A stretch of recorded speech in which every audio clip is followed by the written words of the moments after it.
Lagos State Governor Babajide Sanwo-Olu today presented a 4.237 trillion naira budget proposal for the 2026 financial year to the State House of Assembly.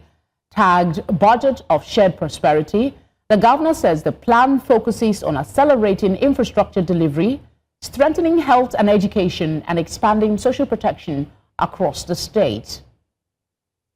The proposal includes 2.55 trillion naira for recurrent expenditure and 2.185 trillion naira for capital projects, with the state projecting 3.993 trillion naira in total revenue and a deficit of 243 billion.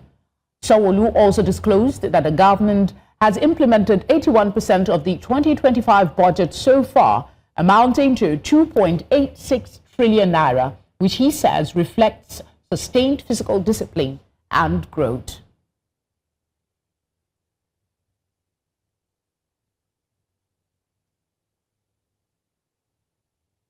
Just a quick correction, the budget was presented yesterday, as we told you. That was just a little slip.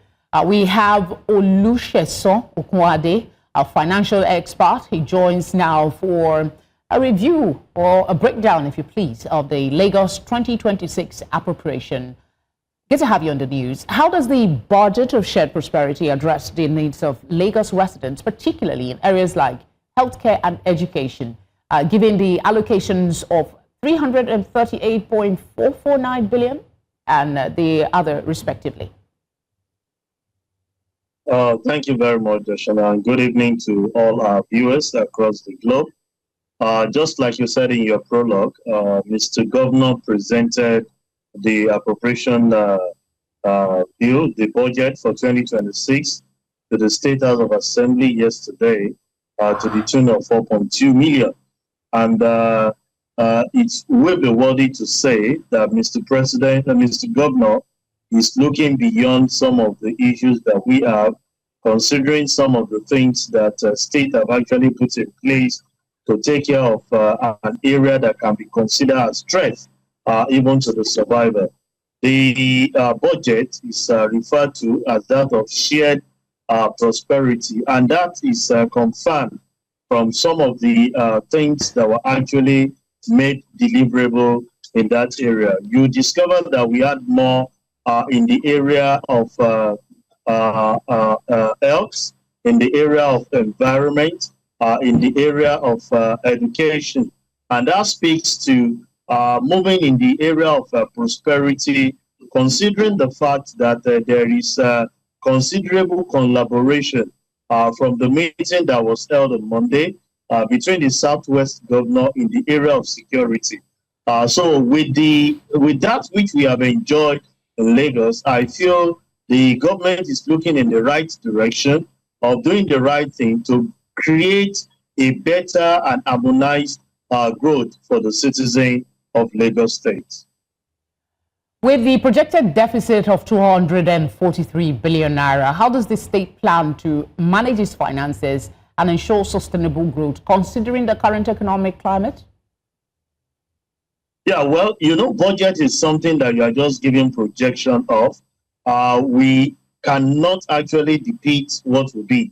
And don't forget that from January next year, the new tax reform will actually take shape from January, and that we expect will contribute to the bottom line of the plan by the fiscal policy to use technology in driving the area of tax collection. And not just that alone, looking at the area of making sure that taxes collected are plowed back into the system in making sure that we have development that is expected of them.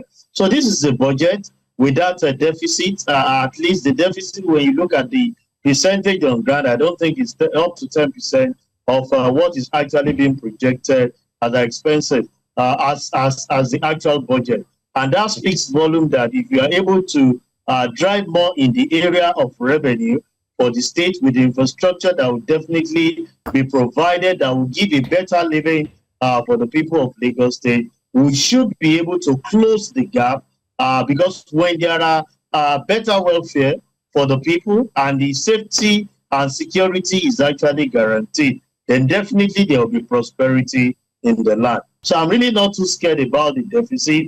One thing is sure and certain, that the government, looking at that which they've been able to drive for the 2025 budget, should be able to move the route of sustaining that and be able to overcome the deficit therein. The budget proposal highlights infrastructure delivery as a key focus area. What specific infrastructure projects can we expect to see implemented in the coming year, and how will that impact the state's development? Yeah, first and foremost, I think the government should work in the area of power. I speak to power in the sense that it is germane for every business person that we have. Don't forget that the state electrification board are putting stake in the 2 disco that we have, and we expect government to actually look for way of generating alternative power supply to increase the supply that will give to the people. So that area of infrastructure is key and fundamental. From what Mr. Governor also said, you discover that we are looking the area of road infrastructure. We have worked a little while, but I feel that we can do much more better, not just creating the road, but creating a lasting road that will sustain beyond the year that we're actually talking of. If you're able to work in line of this, I think it will be more, and improving on our health facility, our health structure, and building on education, which can give more opening. Don't forget that Lagos State is actually working on mega city that we have, and I'm sure with the technology driven, you can see a lot of this technology being implemented in the area of traffic management, which has been a focus. If we can improve more on this, reducing that wastage of time and improving on the productive time, I think will be much more better in it. I guess we can only be optimistic at this point. Thank you very much, Olusesan, for speaking with us. It's always a great day to have the evening with you. Thank you for having me.